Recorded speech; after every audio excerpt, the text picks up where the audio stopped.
حاکم نے حضرت ابو عباس بن جبر رضی اللہ تعالیٰ عنہ سے روایت کی ہے کہ آقا علیہ الصلوۃ والسلام کا فرمان علی شان ہے کہ جب کھانا پیش کیا جائے تو کھانے کے وقت جوتے جو ہے وہ اتار لینے چاہیے، کہ یہ سنتی جمیلہ یعنی کہ اچھا طریقہ ہے۔ جوتے پہن کر کھانا جو ہے وہ نہیں کھانا چاہیے، بلکہ اچھا طریقہ کیا ہے کہ جوتے اتار دینے چاہیے۔ اور حضرت انس رضی اللہ تعالیٰ کی روایت میں ہے کہ کھانا رکھا جائے تو جوتے جو ہے وہ اتار دیے جائیں، کیونکہ اس سے تمہارے پاؤں کے لیے راحت ہے، تمہارے پاؤں میں کے لیے سکون اور راحت اس میں ہے کہ جوتے جو ہے وہ اتار لیے جائیں۔ اب جو لوگ نیچے بیٹھتے ہیں تو وہ تو صاف ظاہر جوتے اتار لیتے ہیں، بعض اوقات پہن کے بیٹھ بھی جاتے ہیں، لیکن اکثر بیشتر جو ہے وہ جوتے اتار لیتے ہیں۔ لیکن جو کرسیوں پر بیٹھتے ہیں یا ٹیبلیں استعمال کرتے ہیں اور جو اس طرح کے ہوٹلوں پر بیٹھ کر کھاتے پیتے ہیں، تو وہاں پر کیا ہوتا ہے کہ کرسیوں پر بیٹھے ہیں تو جوتے جو پاؤں کے اندر ہوتے ہیں نہیں اتارتے، تو ان لوگوں کو اس حدیث مبارکہ سے جو عبرت حاصل کرنی چاہیے۔ چاہے جائے کہ اس کے پاؤں کے اندر کوئی اس طرح کی تکلیف شروع ہو جائے اور پاؤں کے اندر جو ہے وہ بے اطمینانی اور بے سکونی جو ہے وہ یا کوئی تپش جو ہے وہ شروع ہو جائے، تو لہٰذا ان کو چاہیے کہ جب بھی جہاں کہیں بھی ہو، جب کھانا حاضر کیا جائے، کھانا کھانے لگیں تو جوتوں کو جو ہے وہ اتار لیں اور کھانا جو ہے وہ تناول فرما لیں۔ ایک تو یہ فرمایا کہ یہ اچھا طریقہ ہے، سنت جمیلہ ہے، اور دوسرا کیا فرمایا؟ دوسرا فرمایا کہ اس کے اندر کیا ہے؟ پاؤں کے لیے راحت ہے، پاؤں کے لیے سکون ہے، تو لہذا اس چیز پر بھی جو ہے وہ عمل کرنا چاہیے۔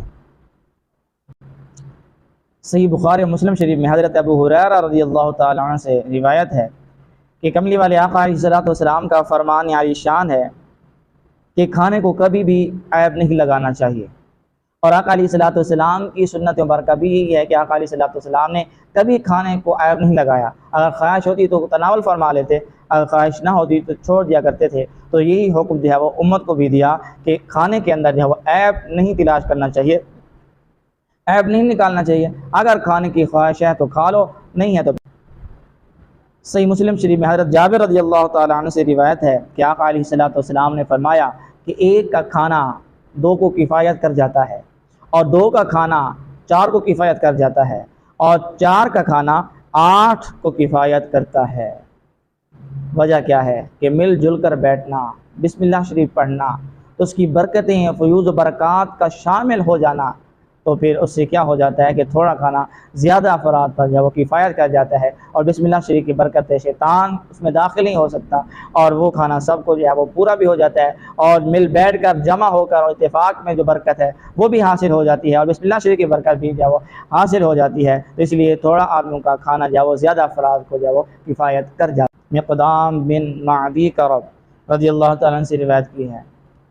وہ کہتے ہیں کہ میں نے رسول اللہ صلی اللہ علیہ وسلم کو فرماتے ہوئے سنا کہ آدمی نے پیٹ سے زیادہ برا کوئی برتن نہیں بھرا، کہ برتن جس طرح کسی چیز کے ساتھ بھرا جاتا ہے، تو اگر کسی آدمی نے اپنے پیٹ کو مکمل طور پر بھر لیا ہے جس طرح برتن بھرا جاتا ہے، تو یہ اس نے جو ہے وہ بہت برا کیا ہے، اور اس کا یہ کرنا برا ہے۔ ابن آدم کو چند لقمے، کیونکہ ابن آدم کو چند لقمے جو ہے وہ کافی ہیں جو اس کی پیٹ کو سیدھا رکھیں گے، لیکن فرمایا اگر زیادہ کھانا ضروری بھی ہو، زیادہ کھانے کی طلب ہو، تو پھر کیا کیا جائے؟ پھر پیٹ کے جو ہے وہ 3 حصے کیے جائیں۔ فرمایا 1/3 پیٹ میں جو ہے وہ کھانا ڈالا جائے، کھانا بھرا جائے، اور 1/3 جو ہے میں کیا پانی ڈالا جائے، پانی بھرا جائے، اور 1/3 جو ہے وہ سانس اور ہوا کے لیے چھوڑا جائے، یعنی کہ 3 حصے کیے جائیں پیٹ کے، تو 1 حصے میں کھانا رکھا جائے، بھرا جائے، اور دوسرے اس تہائی میں جو ہے وہ پانی بھرا جائے، اور تیسرے تہائی میں جو ہے وہ ہوا اور سانس کے لیے جو ہے وہ چھوڑ دیا جائے۔ رب تعالی ہمیں ان احادیث مبارکہ پر عمل کرنے کی توفیق عطا فرمائے۔